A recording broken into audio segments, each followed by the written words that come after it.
May pag-asa pa kayang maging buo sila? Paano mo maipaglalaban ng babaeng minamahal kung magulang mo ang hadlang?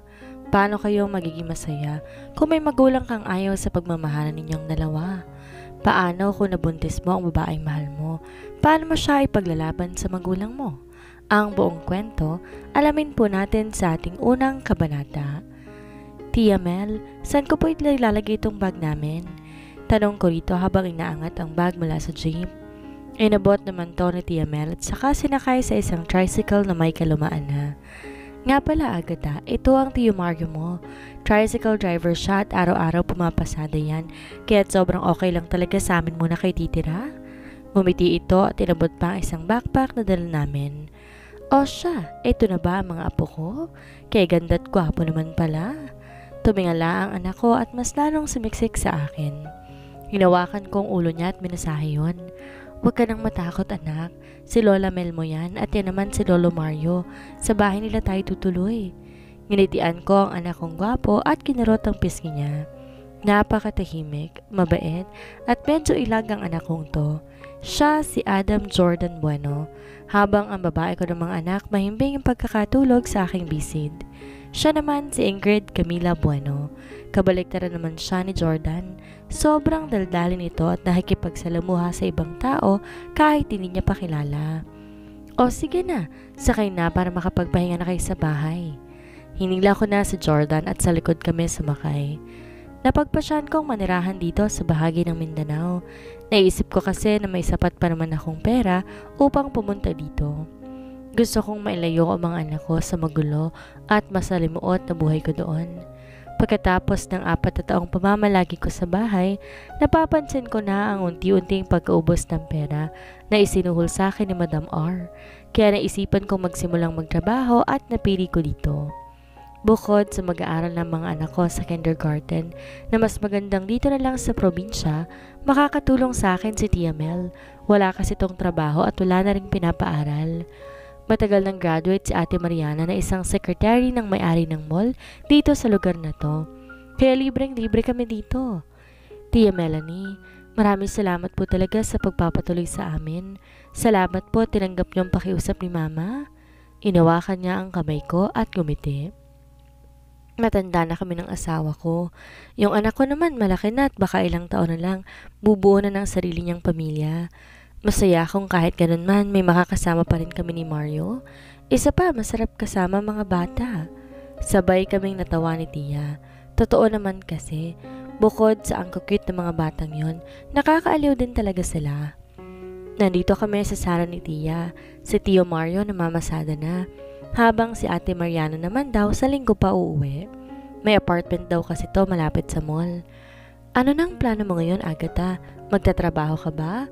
Diba i-enroll mo ang mga anak mo sa kinder? Tumango ako. Naguguluhan pa kasi talaga ako. Gusto ko sana magtayo na lang ng negosyo pero hindi na pagdesisyonan kong magtrabaho na lang. Maghahanap po ako ng trabaho, Tia. Gusto ko po sana yung madali lang ako makakapasok. Gusto ko po kasing makapagsimula na. Medyo magasto rin po ang simula ng klase. Bibili pa ako ng school supplies ng mga bata. Gusto ko rin sana na sa private school pumasok ang mga anak ko. Sumang-ayon doon si Tia Melanie. Hindi naman kasi simple ang magpaaral ng bata. Ako nga, namasukan pa sa ibang bahay maitawid lang pag-aaral. Yun nga lang ang problema, hindi ko naitawid dahil nabundol ako ng kung sino. Huwag kang mag-alala. Tatawagan ko si Mariana, itatanong ko sa kanya kung may hiring ba ng sales lady sa mall na pinapasukan niya. Okay naman ang pasweldo doon kaya't mas mabuting doon ka na lang muna magtrabaho. Mabilis ka lang makakapasok kapag may hiring dahil andyan naman si Mariana. Lumaki ang mga mata ko at napayakap kay Tia Mel. Sobrang sinuswerte naman yata ako sa paglipat naming to. Maraming salamat po talaga, Tia. Sobrang laking tulong po ito para sa mga apo ninyo, para sa mga anak ko. Hindi ko naman matitiis yung mga gwapo at maganda mong anak. San bang tatay nila? Di ko inaasahan ang tanong ni Tia, kaya hindi agad ako nakapagsalita. Maski ako hindi ko alam kung nasan siya. Umalis siya ng Pilipinas habang ako nasa ospital. Ang sarap ng buhay ng letseng lalaking yun. Hanggang yun naiinis pa rin talaga ako sa kanya. Nasaan na nga ba ang tatay ng mga bata, Agatha? Siguradong minana din nila ang itsura noon, no? Kay memestisa ng mga anak mo. Humagikik pa si Tia na mas lalong nagpatuyo sa lalamunan ko. Mamay. Sabay kaming napatingin ni Tia sa gawin ng kwarto na nooy kwarto na ni Ate Mariana. Nandoon nakatayo ang anak kong si Ingrid. Namana talaga nila halos ang itsura ng tarantadong lalaking yun.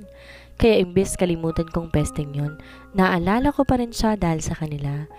Pero hindi naman ibig sabihin nun, inis na rin ang nararamdaman ko sa mga anak ko. Siyempre, mahal na mahal ko sila. Kahit na nakakatampong, hindi man lang nila nakuha ang itsura ko. Ingrid, anak, halika. Magmana ko sa Lola Melanie mo. Agad na lumapad ang ngiti nito. Nagtatakbong lumapit sa akin. Nang makahawak na siya sa paa ko, dumiretso na siya kay Tia. Hello po, Lala. Sabay abot sa kamay nito. Asus, kay ganda mo talaga, Ingrid. Manang-mana ka siguro sa tatay mo, no? Natutuwang saad ni Tia. Pinisil-pisil pa ang pisngi ng anak ko. Tay-tay? Narilitong tanong nito. Agad ko namang nilapitan ang anak ko at kinarga. Tia, bibihisan ko lang po sila ng pambahay ha. Kapag nagising po si Jordan, sabihin niyo lang po kung anong may tutulong ko. Nginitian ko si Tia at tumungo na sa kwarto. Alam kong naramdaman ni Tia ang paglihis ko sa usapan. Pasensya na anak.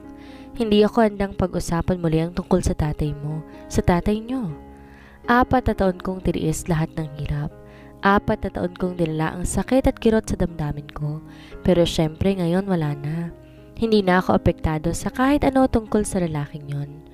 Pero hindi pa akong handang malaman ninyo kung ano ba talaga ang isang tatay sa buhay ninyo.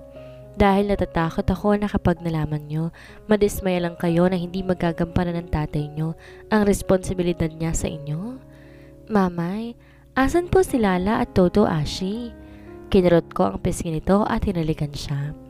Nasa bahay sila, anak. Bakit po tayo nandito? Si tatay po? Natigilan ako dahil sa biglaang pagtatanong ng anak ko. Di ko man lang inakalang masasambit niya ang mga katagang iyon. Hindi ko alam, anak. Basta't ang alam ko, gagawin kong lahat para sa inyo ng kambal mo. Ngumiti lang siya at hinila-hila ang buhok ko. Aray, anak, wag yan. May sokolit. Agatha, is that you? Mapagbirong saad ni Ate Mariana. Tumango ako at salalubong siya ng yakap. Oo naman, ate. Ito nga palang mga pamangkin mo. Halika kayo, anak. Pakilala ko kayo kay Tita Mariana ninyo. Agad namang lumapit si Ingrid kay ate at nagmano. Oh, ang cute-cute mo naman, Ingrid. Wait. Matapos kurutin ang pisngi ni Ingrid, may kinuha siya sa bag niya. Siguro naman kumakain ka ng chocolates. Lumaki ang mga mata ni Ingrid at agad inabot ang chocolates kay Ate Mariana. Nagtatatakbo siyang lumapit sa akin habang hawak-hawak ang chocolates niya. Mamay, may chocolate na ako. Tingnan mo, Jordan. Bleh. Sumimangot lang si Jordan at mas lalong sumiksik sa akin. Yumuko ako at tinarap ang anak kong napakamahiyain. Jordan, oh, may chocolates na si Ingrid. Bibigyan ka rin ni Tita Mariana. Sige na, magmano ka na. Tumitig si Jordan sa akin. Tumango-tango ako sa kanya at tinuro pa si Ate Mariana na ngayon nakangiti habang winawagay-way ang chocolates kay Jordan. Lumipat ang tingin nito kay Ingrid na busy sa pagkain ng chocolates. Marunong na silang magbukas pero syempre kumakalat ang chocolate sa kamay nila. Hinahayaan ko na lang para matuto. Bigla ang humigpit ang kapit sa akin ni Jordan na para bang natatakot ito. Kinarga ko na lang to dahil parang paiyak na. Humarap ako kay Ate Mariana. Pasensya na ate, nagmana ata to kay Azzy. Hirap kumbinsihin, napakatahimik na bata. Ngumiti lamang to at lumapit sa amin. Si Azzy ba, kamusta? Talong nito habang pinipisil ang pisngi ni Jordan. Look Jordan, oh, I have some chocolates for you. Tinitigan lang to ni Jordan, mukhang walang balak tanggapin. Ayos lang siya ate, graduating na yun ngayong year, magiging teacher na yun. Mapait akong ngumiti. Mabuti pa si Azzy makukuha ng pangarap niya. Sa aming dalawa siya pa yung nakatapos ng pag-aaral. Sige na Jordan, oh. Inabot na ng tuluyan ni ate ang chocolate kay Jordan. Inawakan ko na lang at iniharap kay Jordan. Hindi kasi talaga to tumatanggap ng kahit ano mula kanino, pwera sa akin, kay Azzy at kay mama. Thank you, tita. Sige na, Jordan, mag-thank you ka na. Umiling lamang ito at nagtago sa leg ko. Parang ang si Azzy. Oo nga pala, pag-usapan na natin yung sinabi ni mama sa akin. Gusto mo raw mag-apply bilang sales lady? Oo, ate. Kailangan ko kasi enroll ang mga bata sa sunod na pasukan. Napalunok ako at puno ng pag-asang tumingin kay Ate Mariana. Hiring kami sa sales lady, pero hindi pa sure kung may slot pa na iiwan. Nitong Lunes kasi ang opening. Biglang nawala ang pag-asa sa dibdib ko. Akala ko naman okay na dahil sekretary siya na may-ari ng mall. Don't worry, Agatha. Ite-text ko si mama bukas kapag nakapag-update na. Kung wala akong makukuhang trabaho sa lalong madaling panahon, hindi ako makakaipon ng sapat para sa aming tatlo. Isa pa, tutulong din naman ako sa gastusin dito sa bahay. Di naman ako titira dito no, sobrang libre lang talaga. Nakakaya naman kina Tia Melanie. Ate, lumapit ako kay ate ng kaunti. Pinaba ko si Jordan dahil medyo nangangaling na talaga ako. Lumapit naman to kaagad kay Ingrid at inabot ang mga chocolates niya na agad namang kinuha ni Ingrid. Ate, kahit anong klaseng posisyon o trabaho na lang. Kahit ano, basta ang importante may makuha akong trabaho. Ngumiti si ate at hinawakan din pabalik ang aking kamay. I will help you, Agatha. Don't worry. Papaalam ko agad kay mama kung may bakante. Kapag nakumpirma ko kay mama at kukunin mo ang trabaho, i-ready mo ng biodata mo, okay? Di ko napigilan at niyakap ko na si ate. Sobrang hulog nila sa langit sa akin. Sa buhay naming mag-iina. Maraming salamat, ate. You're always welcome. May ba tayo, ate? Kamusta ang love life mo? Engaged ka na ba? Masayang tanong ko sa kanya.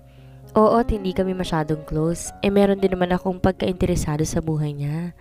Ano ka ba? Nag-iipon pa ako at wala pa akong boyfriend. Nanlaki ang mga mata ko. Hindi ko in-expect yun.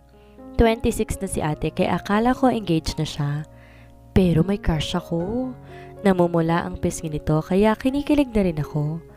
Sino naman ate? Gwapo ba? Tumangutango ito at kinurot ang tagilinan ko. Sobrang gwapo, Agatha. Kaso nga lang boss ko siya at sobrang sungit sa lahat ng empleyado. Minsan lang din siya sa branch ng mall niya sa Mindanao. Mas focus kasi yun sa Luzon branch. Napatango ako dahil sa sinabi niya. Aling mall kaya ang tinutukoy ni ate? Saang mall ka ba nagtatrabaho, ate? Sa RA Mall, the shopping mall that serves the right attitude. Tumawa pa ito at tinapik ang braso ko. Alam mo na, sobrang strict ng amo ko na yun. At the age of 27, no relationship ha. At isa pa, stricto talaga siya sa mga attitude ng empleyado niya. Pinapatalsik niya yung alam niya nasa mali, kahit gana pa to ka-useful sa mall niya. At the age of 27, bigla tuloy sumakit ang ulo ko. Napahawak ako dito at napatingin sa mga anak ko. RA Mall? Hindi naman siguro? Oh, napano ka, Agatha? Bumalik ang atensyon ko kay ate dahil sa paghawak niya sa braso ko. Sumakit kasi yung ulo ko eh. Tinapik niya ulit ako at humagikik. Nako, gutom lang yan. Halika na yung mga bata sa kusina. Bumili ako ng lechong manok, pinahanda ko na kay mama. Lumapit muna ako sa mga anak ko. Napabuntong hininga na lang ako. Hindi ko na yata kakayanin na ako lang mag-isa. Nahihirapan na kasi talaga ako. Mamay, ang dami kong chocolate bigay ni Jordan. Niyakap ko si Ingrid para hugutan ng lakas. Pati na rin si Jordan nakatingin lang sa amin. Pasensya na kayo mga anak. Pasensya na ha. Tinitigan lang ako ni Jordan, tsaka nanubig ang mga mata. Nabigla ako kaya niyakap ko siya. Mamay? Mahina pero tumagos sa puso ko ang pagtawag niya sa akin. Hindi pala. Kaya ko pala kahit wala ang hiniyupak na lalaking yon. Ate, maraming salamat. Aabangan ko na lang update mo bukas. Pagpatak ng alas 8 ng gabi, bumiyahe na si ate papunta sa apartment. Maaga pa kasi ang pasok na bukas. Marami daw siyang i-arrange ng mga papeles dahil na-mention ng amo niya na baka next week makabisita siya sa mall niya. Don't worry, Agatha. May slot pa siguro yun. Ngumiti ako at napabuntong hininga. Sana, ate. Pinaandar na ni ate ang motor niya at tuluyan na nga siyang kinain ng dilim. O sige na, Agatha, pumasok ka na. Baka iniintay ka ng mga bata sa loob. Nilingon ko si Tia Melanie. Imposible. Kanina ko pa pinatulog ang mga batang yon. Nako, Tia, mahimbing na pong tulog ng mga bubuit. Bibili po sana ako ng gatas at biscuits ng mga bata. Biodata na rin po. Saan po ba may malapit na tindahan? Si Mamang at si Tia at may itinuro. Iisa lang ang tindahan dito, Agatha. Alam mo na, medyo may pagka-village kuno itong street namin. May makikita kang ilaw dun sa unahan. Grocery store yun. Makikita mo lahat ng kailangan mo. Pera sa mga bagay na makikita sa department store. Tumango ako at sinubukang silipin kung may makikita ba akong liwanag. Ah, ayun. Medyo malapit lang din naman sa bahay. May 5 bahay akong dadaanan bago makarating doon. Mag-ingat ka sa may-ari ng store at mukhang nagtatambay na naman yun doon. Kumunot ang noo ko. Bakit naman po, Tia? Kinapaka pa akong aking bulsa upang malaman kung nasa bulsa ko ang 250 kong pera. Mabuti naman at meron. Hindi na ako papasok sa loob, lalo pat nasa sala si Tio Mario. Ewan ko ba, nahihiya ako sa asawa ni Tia. Reklamo kasi ng mga dalaga dito sa street namin, may pagkamanyak yun. Natawa naman ako sa sinabi ni Tia. Sus, di naman po ako nagpapamanyak. Sige po, bili muna ako. O sige, hihintayin kita sa loob. Ingat. Lumabas na ako at nilakad ang pagitan mula sa grocery store na yon. Grocery store? Naalala ko tuloy si Manang Zusi. Kamusta na kaya siya? Si Lily pa at lalo na ang tarantadong mokong na yun. Kahit naman nagagalit ako sa kanya, minsan naiisip ko rin siya. Kasi naman, lumalaki na si Ingrid at Jordan. Natatakot ako baka hanapin nila sa akin ang papa nila. Wala akong may papakita sa kanila. Wala akong pangalan na mababanggit. Kasi pinangako ko sa sarili ko na hanggat di gumagawa ng paraan ng tadhana na malaman nila, hindi nila malalaman. Pero paano ko mapagtatakpan? Good evening, Miss Beautiful. Natigilan ako nang batiin ako ng isang security guard. Hay, nakaabot na pala ako. Nginitian ko lang to at pinagbuksan naman niya agad ako. Sa labas kasi ang pwesto niya. Agad kong naramdaman ang lamig ng paligid. Sosyal pala ang grocery store na to located sa street ni Tia, de aircon. Hinanap ko agad ang mga bibilhin ko, gatas at biskwit nila Ingrid at Jordan. Medyo natagalan pa ako kasi sinubukan kong hanapin ang biodata pero wala ako nakita. Magtatanong na lang ako sa cashier. Excuse me? Sumalubong sa akin ang nakangiting lalaki na kanina'y nakaharap sa computer niya. Yes, miss?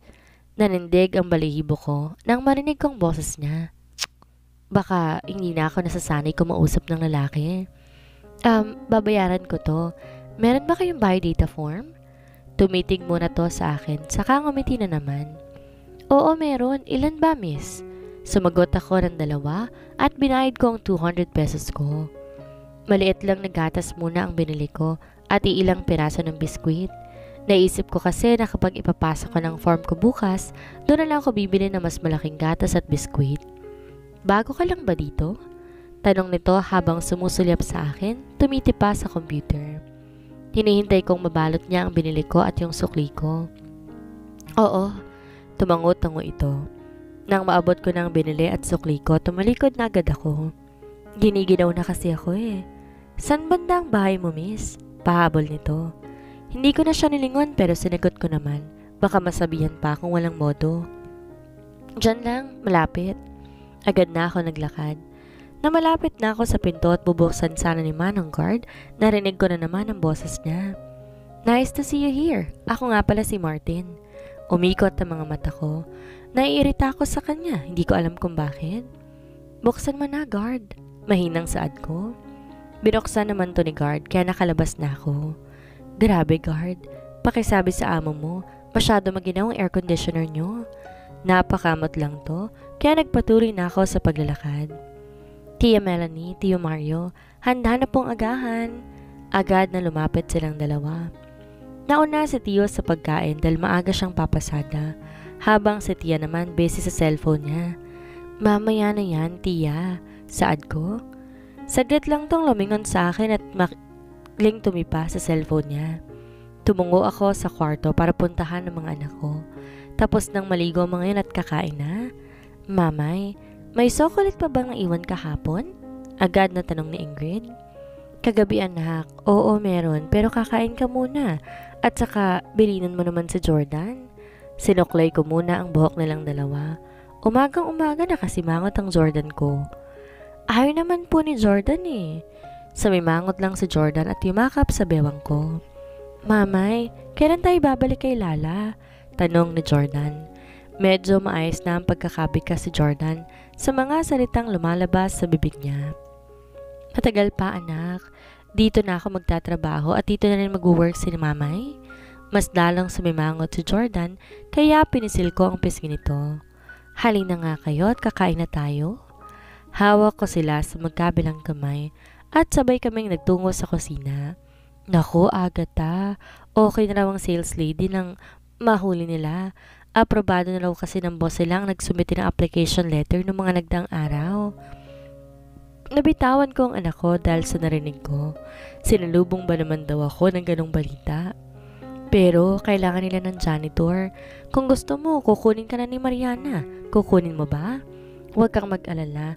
Malaking magbigay ng sweldo ang amo ni Mariana. Basta magandang performance. Performance-based kasi yun eh. Napalingon ako sa mga anak ko na nasa kandungan ni Tio Mario at nakikisalo sa pagkain nito.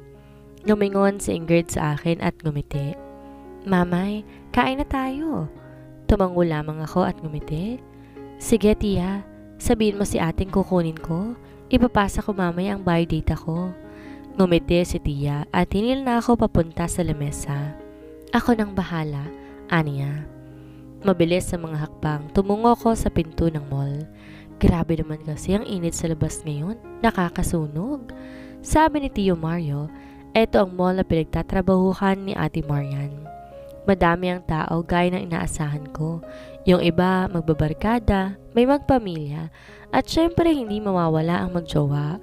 Kung janitor talaga ang libreng posisyon dito sa mall, ipapatusin ko na. Basta makaipon lang ako sa susunod na pasukan. Good morning, ma'am. Welcome to RA Mall. Bati ng gwardiya sa akin sa ngiti. Binuksan ko na kaagad ang bag ko para ma-check niya na. Nag-sign na siyang pumasok ako kaya dumiretso na ako. Pero napabalik ako dahil naalala ko, biri ni Tia na magtanong ako sa guard. Manong, guard, saan nga pala bandang office of the secretary? Kumunot ang noon nito pero sinagot niya rin ako.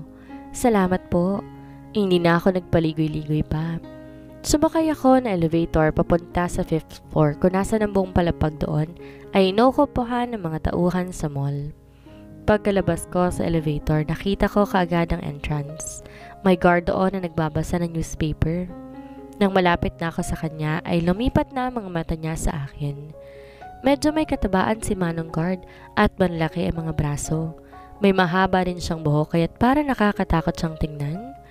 Magandang umaga po. May appointment po ako kay Miss Ocampo. Sumenyas to maghintay muna ako, kaya tumango lamang ako. May kinuha siya sa lamesa niya na telepono pala. Ginala ko muna ang mga mata ko sa loob ng white glass na nagsisilbing wall mula dito sa labas. Ang nakikita ko lang ay mga empleyadong busy sa pagtitipa sa computer nila. Maraming walls kaya hindi ko makita kung ano pa ang meron sa loob. Hintay lang ma'am. Lalabasin ka raw ni Miss Ocampo? Tumango lang ako sa tinura ng guard. Wala pang 5 minuto, lumabas na si Ate Marian. Agatha, mabutit dumating ka. Ngumiti ito sa akin at niyakap ako. Pasensya ka na. Napirmahan na pala ni Ma'am Sylvia mga documents na mga pumasa bilang sales lady. Hindi mo na abutan. Janitor area na lang, kulang kami. Ngumiti lamang ako at tumango. Ano ka ba ate? Hindi mo yata alam, naging working student ako 4 years ago. Tagalinis lang naman ako ng mabalahurang amo ko. Tumawa to pero kinurot niya ang braso ko, kaya napangiwi ako. Shut up! Baka may makarinig sa'yo. Diba sabi ko sa'yo, ayaw ng amo ko ng inappropriate behavior? Napatikom ako sa bibig ko dahil sa narinig. Nilibot ko ang aking tingin. Sorry ate, nakalimutan ko. Hinila niya ako sa gilid. May sasabihin yata ito pero tinawag siya ng isang empleyado mula sa loob. Miss Ariana, may tawag po mula sa Luzon branch? Lumaki ang mata ni ate. Iniwan niya muna ako saglit at pinuntahan ng tumawag sa kanya.